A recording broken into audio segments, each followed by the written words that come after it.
Welcome to this art talk. I'm now joined by Dr. Dirk Boll. He's the president of the EMEA region at Christie, and he has written several books. His latest book is going to be released in November, and the German title is Was ist diesmal anders? Wirtschaftskrisen und die neuen Kunstmärkte. Hi, Dirk, welcome. Good morning. Morning. So you're writing this book about the several crises that hit not only the financial markets, but also the art market.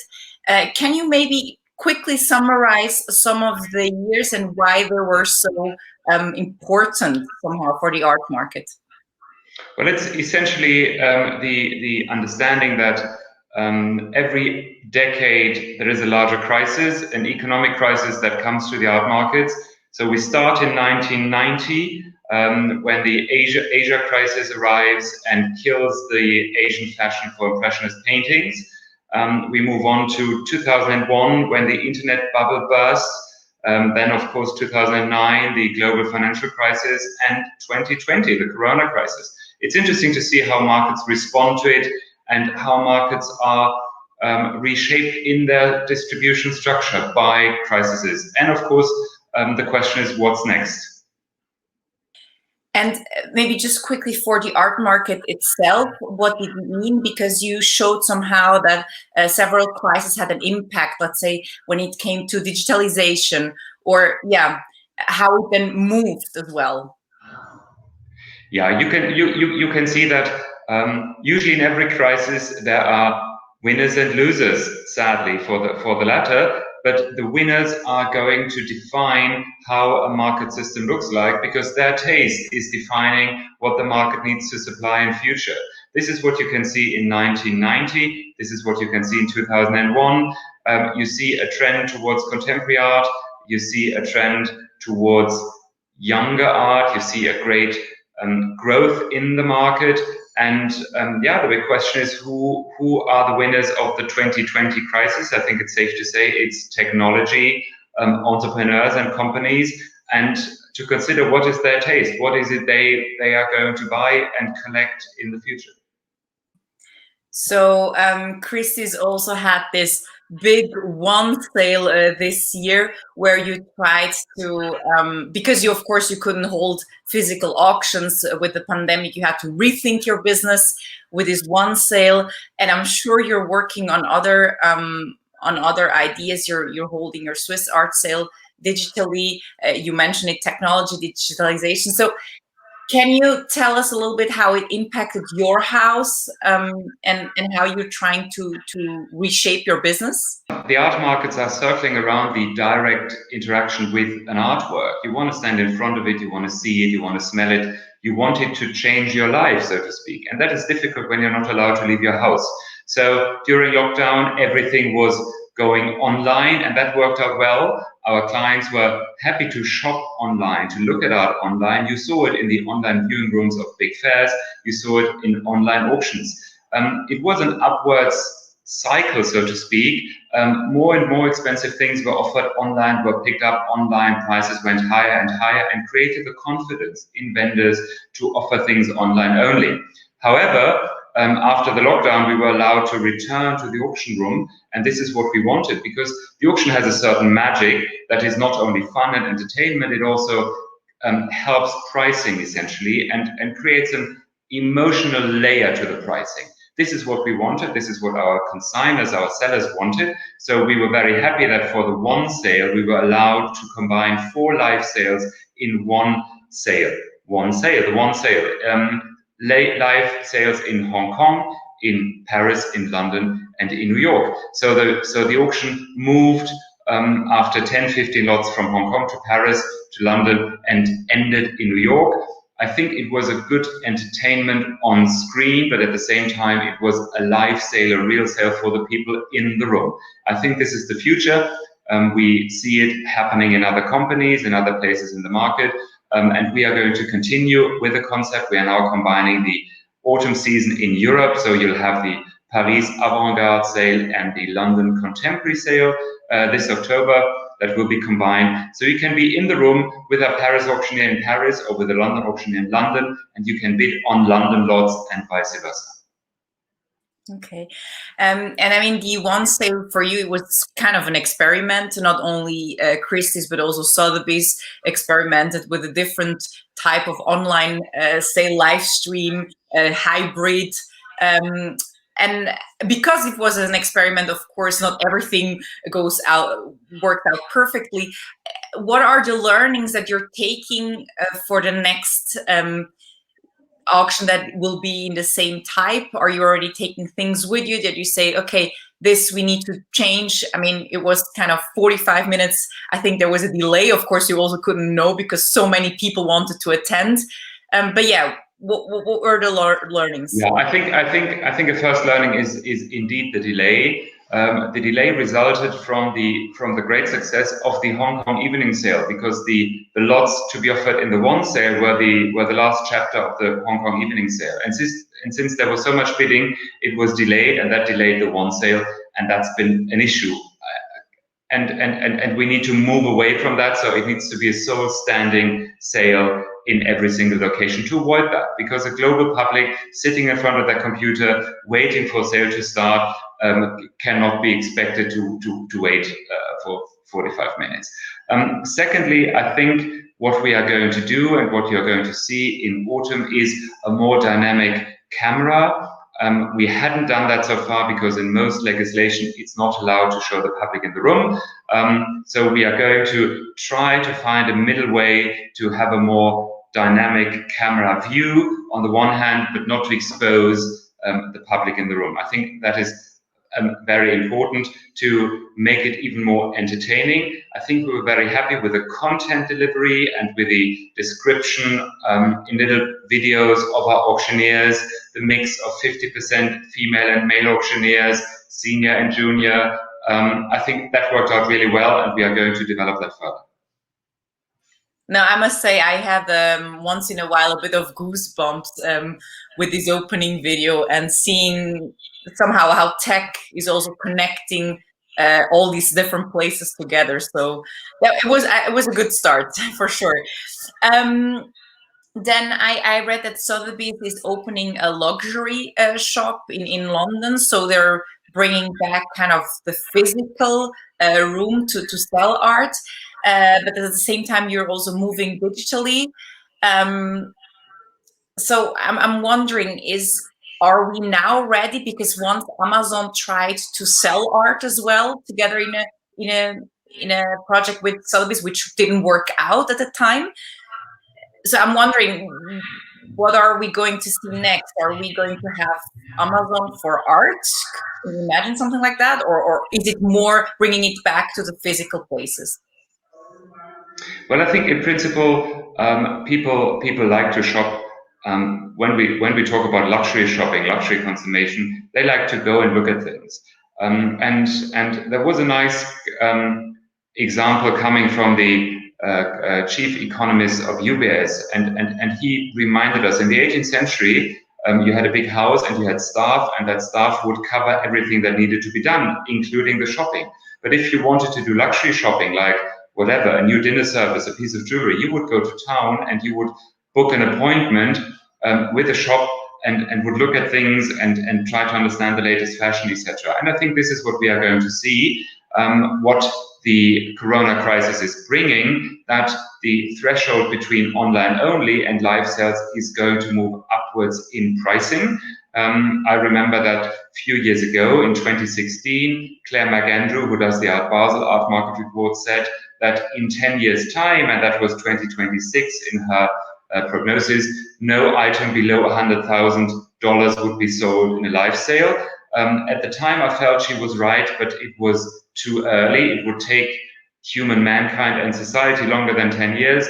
Now, Corona crisis has given that catalyst moment. So I think that over time, you will have a stronger regionalization, and in the regions, you will have small auctions kind of working as they did for the past 200 years.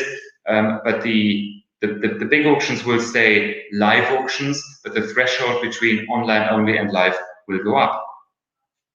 That was interesting that you mentioned the regionalization. I think Christie is also working towards that. I think enforcing the regional places. You're responsible for the EMEA region. Maybe can you tell us a little bit how these markets are different? Maybe compare the Swiss one to the rest. Yeah, well, it's very obvious that you still have kind of a local taste, and that collectors in the region, they're following their opinion leaders like museum directors, curators. They're going to the same show. Of course, there is a global layer. This is kind of the Art Basel, New York evening auction taste, a globalized taste for, I would call that 20th century art. But below that, you find regional tastes, and this is why in Belgium you find different collections than in northern Italy, than in Switzerland. Switzerland is a particular case because it's not part of the European Union, so there is a tax border.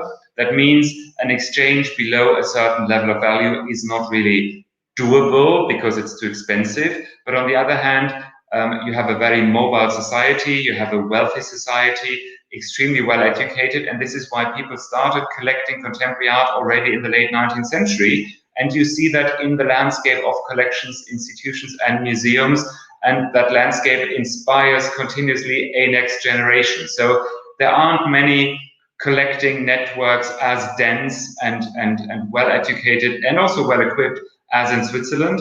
And that is a great asset. And this is why all the international houses are present here. Okay, so you mentioned in Switzerland they started collecting early. What about the next generation in Switzerland? Because I hear a lot. So in Asia, the younger buyers are buying, but what about Switzerland? Is it very much still that generation that started? Yeah, I think the millennials do start later, kind of in their buying. That is not only in the art world. This is in general. It's a different attitude. It's much more interested in this attitude in travel, in events, much more kind of thinking about and understanding sustainability, etc., etc. So when in former generations people would start to buy late in life or later in life, that usually had financial reasons. For the millennials, it is an intellectual concept. Having said that, they're really interested in art. They are the internet natives. They find their art everywhere, kind of on a global scale, and therefore they're well connected. They're traveling to look at art, and they're acquiring art. Mm-hmm. So you basically have to start a conversation with that generation now already, even though they're not buying yet. Yes, interestingly enough, they are interested in what we are doing, and of course, in some fields more than in others.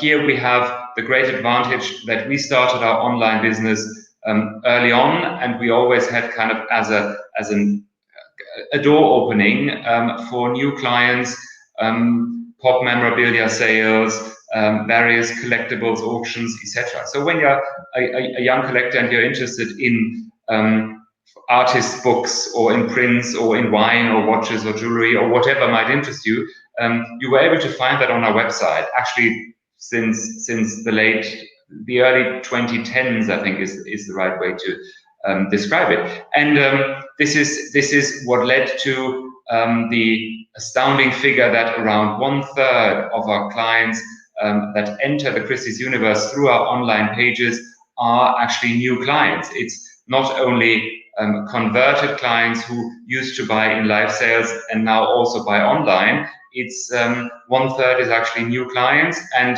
the majority of those moves on and develops in their collecting life cycle into live auction clients within a year.